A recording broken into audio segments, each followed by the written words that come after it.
नमस्कार दोस्तों, आज मैं आपको धर्मराज जी की कृपा की कहानी सुनाने जा रही हूँ। प्रेम से बोलिए धर्मराज जी की जय हो। एक समय की बात है, एक गांव में एक ग्वाला अपने बीवी बच्चों के साथ रहता था। उसका एक बेटा और एक बेटी थी। वह ग्वाला था तो उसके पास बहुत सी गायें और बछड़े थे।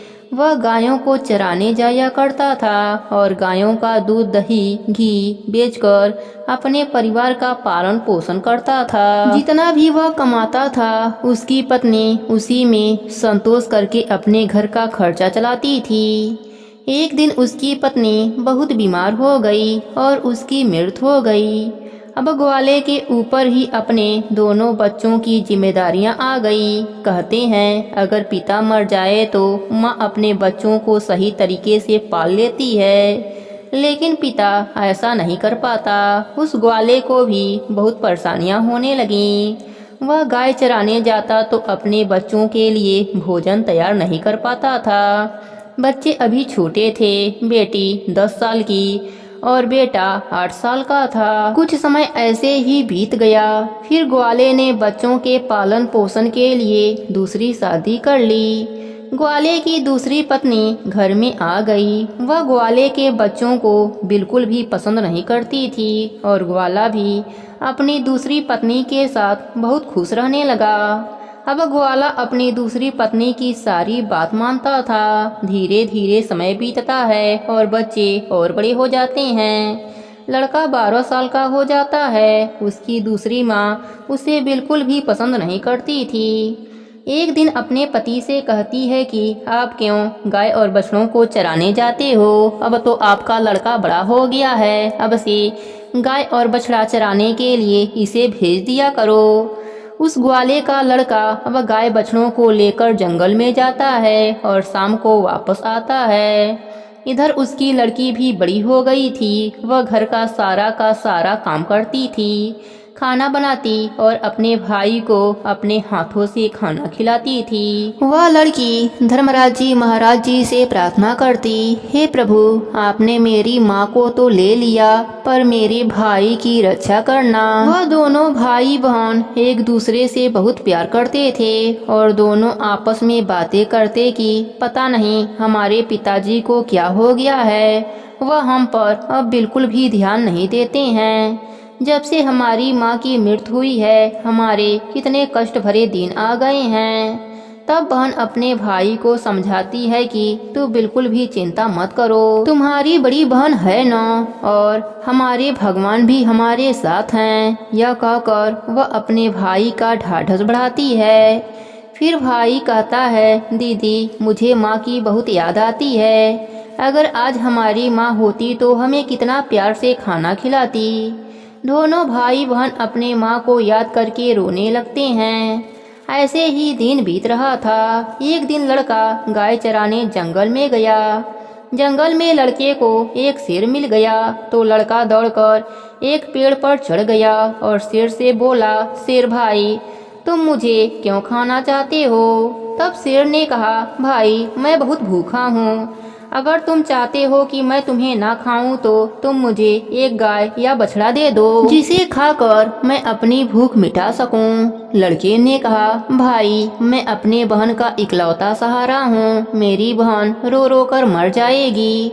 मेरे पिता और सौतेली माँ हम दोनों पर बहुत अत्याचार करते हैं। मैं अपने बहन का इकलौता उम्मीद हूँ, मैं उम्मीद को टूटने नहीं दे सकता। फिर भी तुम्हें मुझे खाना है या गाय और बछड़ा खाना है तो मैं नहीं कह सकता, क्योंकि इसके लिए मुझे अपने पिताजी से पूछना पड़ेगा। तब शेर ने कहा, ठीक है, कल तुम अपने माता पिता से पूछकर आना। फिर लड़का शाम को अपने घर आया और पिताजी से कहा, पिताजी आज मुझे जंगल में एक शेर मिला था। अभी बात पूरी भी नहीं हुई थी कि उसके पिता ने उसे 2 चांटे लगा दिए। फिर वह रोने लगा। रोते रोते उसने कहा, पिताजी मैं आपसे कुछ कहना चाहता हूँ, आप मेरी बात तो सुन लीजिए। जैसे तैसे लड़के ने अपने पिताजी को सारी बात बताई कि जंगल में उसे एक शेर मिला, वह मुझे खाएगा। या गाय और बछड़े को खाएगा। यह सब बातें उसकी सौतेली माँ सुन रही थी। उसने कहा, गाय और बछड़ा कम नहीं होने चाहिए, पता है वह कितने कीमती हैं। उनके दूध से ही तो हमारा घर चलता है और तुम्हारे बिना तो हमारा कुछ नहीं बिगड़ेगा, इसलिए अच्छा है शेर तुम्हें ही खा जाए। अब वह बेचारा दुखी मन से अपने बहन के पास गया। उसकी बहन ने खाना खिलाया और पूछा कि तुम इतने उदास क्यों हो। तब लड़के ने सारी बात अपने बहन को बताई। तब उसकी बहन समझाने लगी कि तुम तो मेरे जिंदगी का आधार हो भाई, तुम्हारे बिना तो मैं जीने की सोच भी नहीं सकती। अगर तुम्हें कुछ हो गया तो मैं भी जिंदा नहीं रहूंगी, इसलिए तुम जंगल को जाना, एक बछड़ा शेर को खाने के लिए दे देना। अगर गाय जिंदा रहेगी तो बछड़ा तो और भी आ जाएंगे। और उसके पिता ने भी यही कहा था कि शेर तुम्हें खा जाएगा तो पुत्र और भी हो जाएंगे। यह सारी बात बहन ने सुन लिया था। तो भाई ने कहा, ठीक है बहन।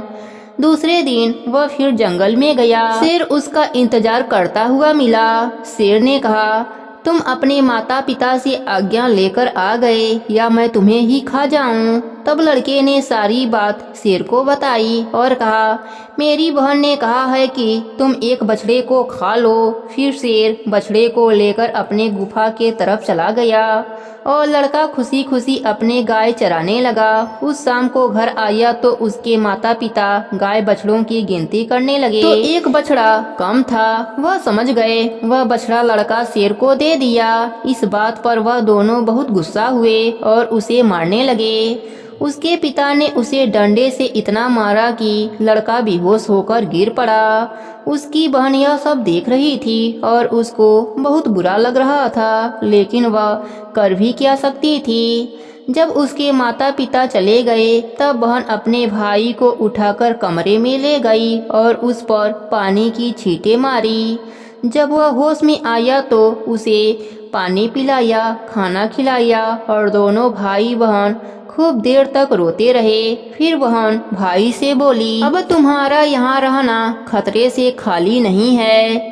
मेरे पास माँ की निशानी यह अंगूठी है, तुम पहन लो और यह घर छोड़कर चले जाओ। अगर तुम जीवित रहोगे तो मुझे आस रहेगी और हम कभी ना कभी जरूर मिलेंगे। भाई को बहन की बातें समझ में आ गई, लेकिन उसने कहा, बहन तुम ठीक कह रही हो, लेकिन मैं तुम्हें यहाँ अकेला छोड़कर कैसे चला जाऊँ। हमारी सौतेली माँ तुम पर भी तो अत्याचार करती है, घर का सारा काम करवाती है, साथ ही मारती पीटती भी है।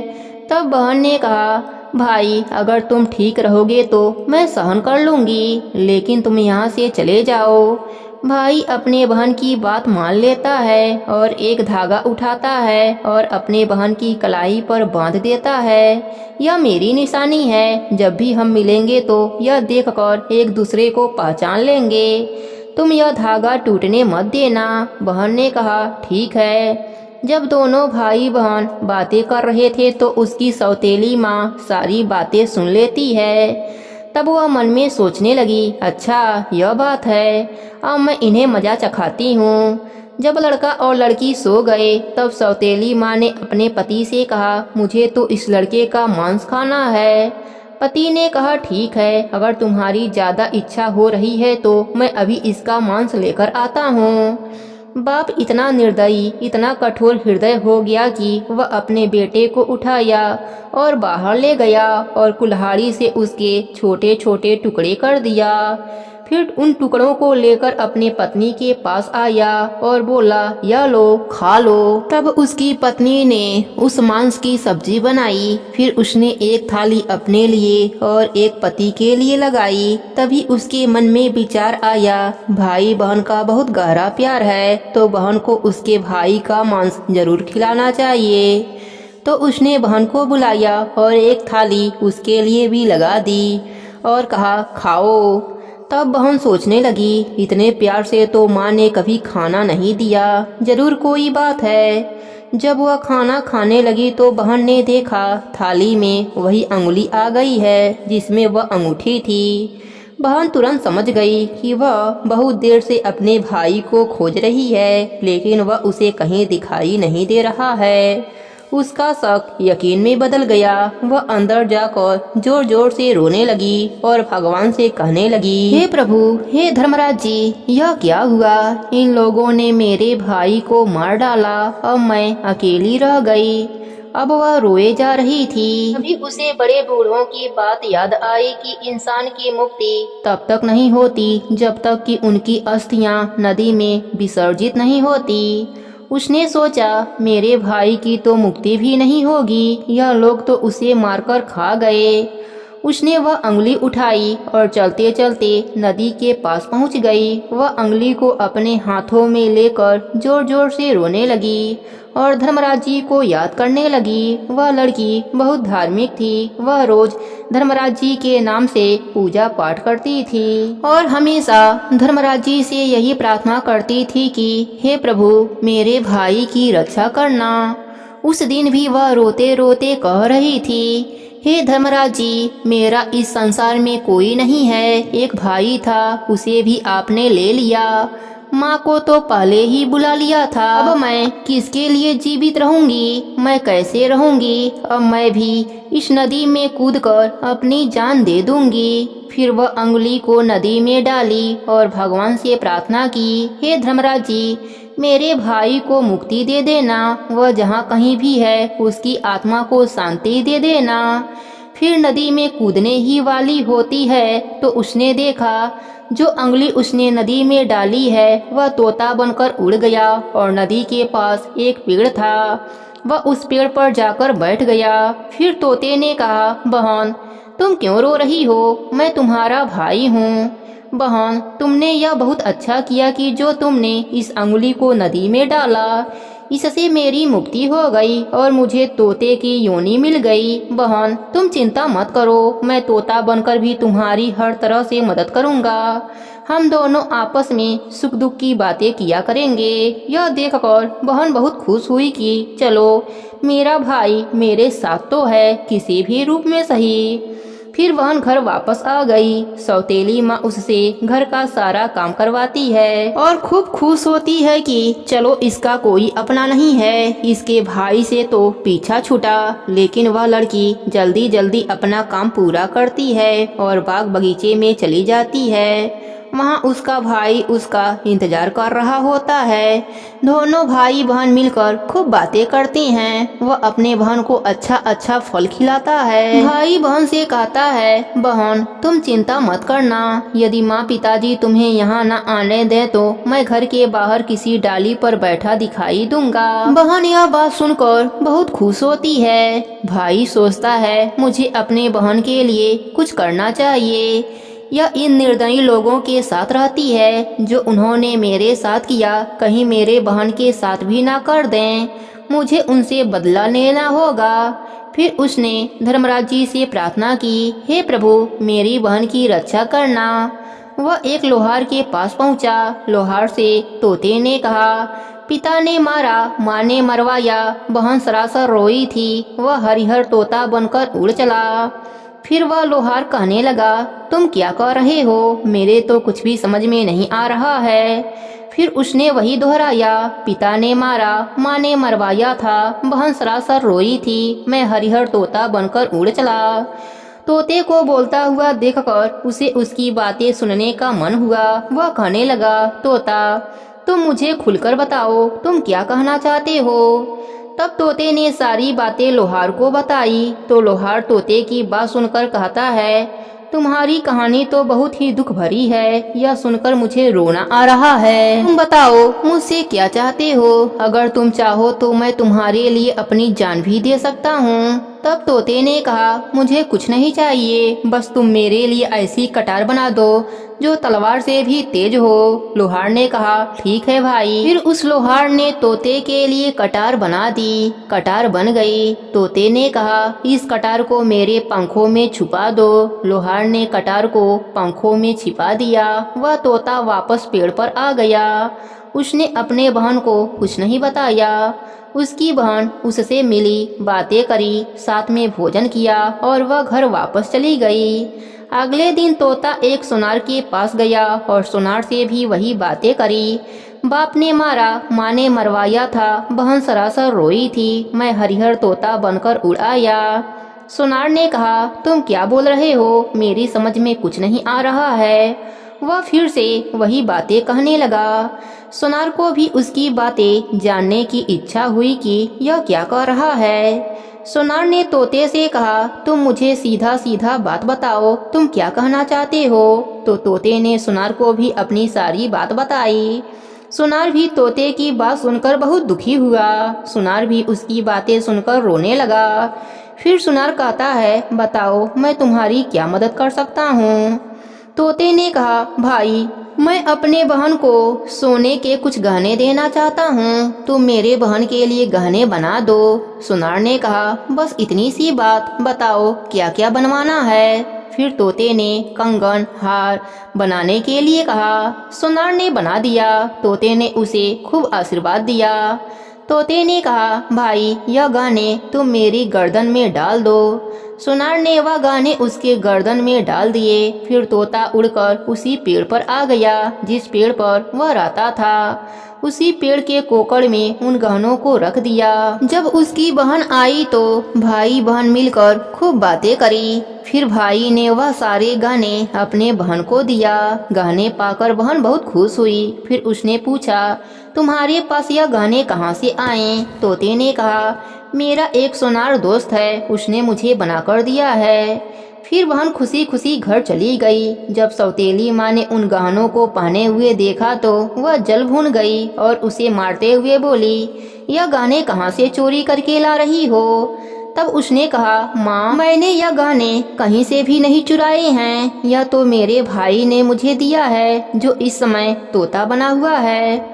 सौतेली माँ को पूरी बात नहीं बताती है कि उसका भाई ही तोता बना हुआ है। उसने कहा, एक तोता है, वह मुझसे बातें करता है और मैंने उसे अपना भाई बना लिया है, उसी ने मुझे यह गहने दिए हैं। तब सौतेली माँ सोचने लगती है कि ऐसा कौन सा तोता है जो इसका भाई बन गया है। जैसे तैसे तो एक भाई से पीछा छुड़ाया, अब दूसरा भाई कहाँ से आ गया। फिर दूसरे दिन उसकी माँ उस तोते को ढूंढने के लिए जंगल में जाती है। तभी उसे तोता दिखाई देता है। वह तोते को पकड़ने की कोशिश करती है लेकिन तोता उसके हाथ में नहीं आता। थक हार कर वह बैठ जाती है। कुछ देर के बाद फिर तोते को पकड़ने की कोशिश करती है लेकिन तोता उसकी पकड़ में नहीं आता। वह सोचती है कि कैसे भी मैं इसे पकड़कर और इसे मार दूंगी। इसे ज्यादा भाई बनने का शौक है। वह सुबह से शाम तक तोते को पकड़ने की कोशिश करती है लेकिन तोते को नहीं पकड़ पाती। फिर वह घर आती है तो उसका सारा गुस्सा उस लड़की पर निकालती है। वह उससे सारे गहने भी छीन लेती है।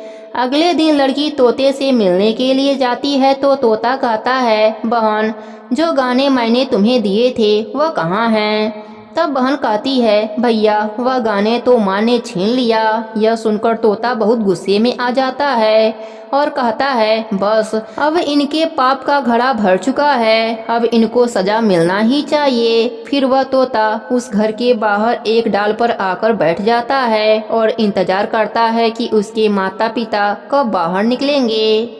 तब तक वह लड़की कुछ काम करने के लिए बाहर आती है। उसी समय उसकी माँ किसी बात पर उसे डांट रही होती है और उसे मार रही होती है। तभी उसके पिता भी बाहर आ जाता है और लड़की को मारने लगता है। यह सब वह तोता पेड़ पर बैठकर देख रहा होता है। उससे यह सब देखा नहीं गया और वह अपने सौतेली माँ और बाप पर झपट पड़ा। उसके पंखों में जो कटार थे उससे उन दोनों की आंखों में घुसा दिए। अब दोनों अंधे हो गए और तड़पने लगे। फिर उसने अपने चोंच से कटार को निकाली और उन पर वार कर दिया। वह दोनों जमीन पर गिर पड़े। तोते ने कहा, तुम दोनों ने बहुत से पाप किए हैं, मैं तुम दोनों को नहीं छोड़ सकता। तब वह दोनों कहते हैं, तुम्हारा हमसे क्या बैर है। तब तोता बोलता है, तुमने तो मुझे मारकर खा लिया, अब पूछ रहे हो कि क्या बैर है। फिर वह दोनों तड़प तड़प कर मर जाते हैं।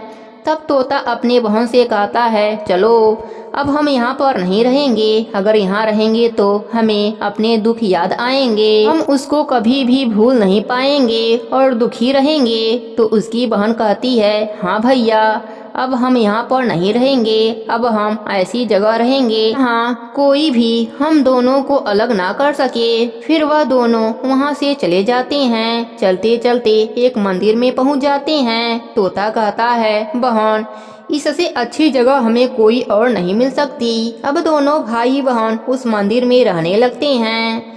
बहन तो पहले से ही पूजा पाठ करती थी, तो तोता भी पूजा पाठ करता है। पास में ही एक सरोवर था, उसमें अपने पंख गीले करके लाता और भगवान के मंदिर की सफाई करता। लड़की भी धर्मराज जी की पूजा पाठ करती थी। ऐसे ही दिन बीत रहे थे। उनके सच्चे भक्ति को देखकर एक दिन धर्मराज जी प्रकट हुए और बहन से कहने लगे, बेटी तुम मुझसे मनचाहा वरदान मांग लो। लड़की ने कहा, हे प्रभु मुझे कुछ नहीं चाहिए, मैं तो बस इतना चाहती हूँ कि मेरा भाई पहले वाले रूप में आ जाए और हम भाई बहन को कोई भी अलग ना कर सकें। उसकी यह बात सुनकर भगवान बहुत खुश हुए और उन्हें वरदान देते हैं कि उसका भाई पहले के रूप में आ जाए। फिर धर्मराज जी की कृपा से वह लड़का अपने पहले के रूप में आ गया। अब वह भाई बहन बहुत खुश हो गए। धर्मराज जी का बार बार दंडवत करने लगे और जयकारा लगाने लगे। धर्मराज जी की कृपा से उनके पास घर हो गया, उसमें धन दौलत हो गया। अब भाई बहन मिलकर खूब दान पुण्य करते थे और साथ में मिलकर धर्मराज जी की पूजा पाठ करते थे, कथा कहानी कहते और सुनते थे। धर्मराज जी की कृपा से उनको धरती लोक पर सुखों की प्राप्ति हुई और मरने के बाद स्वर्ग लोक का सुख मिला। हे धर्मराज जी, जैसी कृपा आपने भाई बहन पर करी वैसी ही कृपा अपने सभी भक्तों पर करना। कहानी अधूरी हो तो पूरी करना, पूरी हो तो मान रखना, सबके नित्य नियम को पूर्ण करना। प्रेम से बोलिए धर्मराज जी की जय हो।